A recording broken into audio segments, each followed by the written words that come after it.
University of Southern California Professor of History Steve Ross has an enviable job, some might say. He studies Hollywood. His latest book, Hollywood Left and Right, argues that the American film industry is less liberal than its reputation suggests. He was a guest of the US Studies Centre at the University of Sydney, and I spoke to him prior to the revelations about the private life of actor and former California Governor Arnold Schwarzenegger. Professor Steve Ross, many thanks for joining us on 1+1. Thank you for having me. Why has Hollywood always played such an important part in really the overall psyche of the US? Because what it has done is it's provided entertainment, but at the same time it's provided people with a view of the world that many of them wouldn't experience personally. And one of the themes I've always said when I teach courses on history and film is that movies matter the most about the things we know the least. That many people grow up saying, you know, I really learned how to kiss first by watching a movie, or in the sort of pre-health conscious age, I learned how to smoke a cigarette first, I learned how to be cool first, and in some cases I learned my politics from watching movies. Does Hollywood still have the same position, I suppose, that it did in the early 1900s? Well, yes and no. It does in terms of the glamour of the world. But the difference is now, in the early 1900s, it was making its films primarily for American audiences. Now we have Hollywood as a global cinema. And this is why we have all these blockbusters, because now more than half, or at least half the revenues are coming from foreign box office. And the general word is foreign box office. Foreign audiences don't want to read subtitles. They prefer to either have it dubbed, but mainly what they want is action, so that you don't even need the words. So you're getting a very different kind of Hollywood now than you had, let's say, in the 1930s, 40s, 50s, and even 60s. If we look at Hollywood in those years that you've just mentioned, how was it that Hollywood players were able to get hold of the political hierarchy? Well, that's a really great question, and the answer is not what you would think, because common wisdom is that Hollywood has always been this liberal institution. But in fact, conservatives and Republicans have a longer history in Hollywood than liberals and Democrats. And it was Louis B. Mayer, the head of MGM Studios, who in the late 1920s brought the Republican Party to Hollywood and Hollywood to the Republican Party.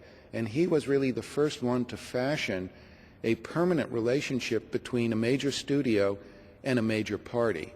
And he turned MGM into a publicity wing for the Republican Party.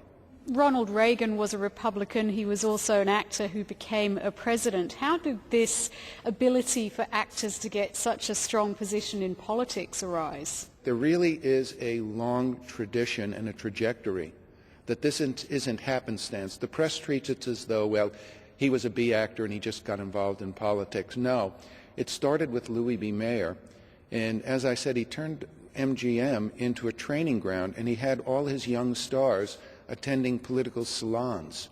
He brought in speakers for them to listen to. He brought in various groups for them to talk to. And he began mentoring people like George Murphy. Murphy, in turn, became a major player within the Screen Actors Guild and within the Republican Party. Murphy, in turn, helped train Ronald Reagan, who was at that time his liberal friend, but they were working in the Screen Actors Guild together. And he kept telling him, you know, that Hollywood was full of communists, and Reagan didn't believe him until after World War II. And the interesting thing about those two men is when they ran for office, Murphy ran for Senate in California in 1964, and Reagan for governor in 1966, the American media treated it as a joke. How do they think they're going to get elected? They know nothing about politics. Well, the truth is both of them had been incredibly politically engaged since the 1940s. How about someone like Arnold Schwarzenegger? Document his rise for us. Arnold Schwarzenegger, unlike any of them, never had any deep roots in the Republican Party. He campaigned for George H.W. Bush in 1988 and 1992, but conservatives never really trusted him because they felt he was too liberal on social issues. So when the gubernatorial recall happened in 2003, it was this unbelievable moment for Arnold, who carved out a new kind of politics that I call celebrity politics. And instead of talking to New York Times, Wall Street Journal, talking to serious television news shows like Meet the Press, he went and announced his candidacy on The Tonight Show with Jay Leno, then went on Oprah, and the people he was talking to were Entertainment Today, and his speeches were full of entertainment, not policy. We've recently had Oprah Winfrey visiting here, and of course she was speaking out on behalf of Barack Obama during his presidential campaign. So, I mean, is that an example of a celebrity who gets behind a politician in a sense to endorse them? Yeah, I would say that if I were running for president and I could pick one celebrity anywhere in America, it would be Oprah Winfrey. When she endorsed Barack Obama, it was the first time she had ever endorsed a candidate. And what her endorsement did was reach beyond political wisdom. That is, campaign managers will always tell you only 50% of the Americans will vote for president. We do not have compulsory voting. And of the 50% who don't vote, the majority are women, and they have told pollsters they don't vote because I don't understand the issues, and I don't want to vote if I don't understand the issues. Well, what Oprah does is she reaches out into the 50% who don't vote. And she didn't say vote for Barack Obama. She never said that. She said, I think he's a good man, he's a good candidate, please pay attention. And in fact, a study came out by two economists after the primaries were over and he had captured the election that said that Oprah's endorsement gathered him an additional 1.2 million votes. And they figured out, they went state by state, that that was enough to swing the election from Hillary or the nomination from Hillary to Barack Obama. So never has a kind of celebrity endorsement carried that kind of weight before. And what do you make of that kind of power of a celebrity to usher in a new president? Well, I think it cuts both ways. In the course of writing this book, I interviewed Tom Hayden, who had been married to Jane Fonda a long time, and I asked him that question, does celebrity further democracy or undermine democracy? And his answer was it does both. He said on the one hand, when he and Jane Fonda and the young stars that were then known as the Brat Pack, they traveled around California in the 1980s promoting environmental issues. And they said usually you'd get a few hundred people out, but when we came out with Jane and Tom Cruise and Rosanna Arquette and a bunch of these celebrities, they would get 10, 20, 30,000 young people out.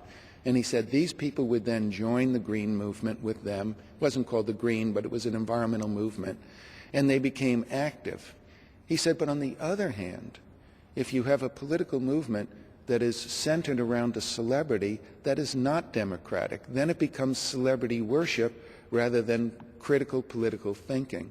So on one hand, it can further democracy, and on the other hand, it can really undermine it. So in a sense, it's not about the celebrities. The question we never say is, what's our responsibility as citizens? You know, don't we have to pay attention?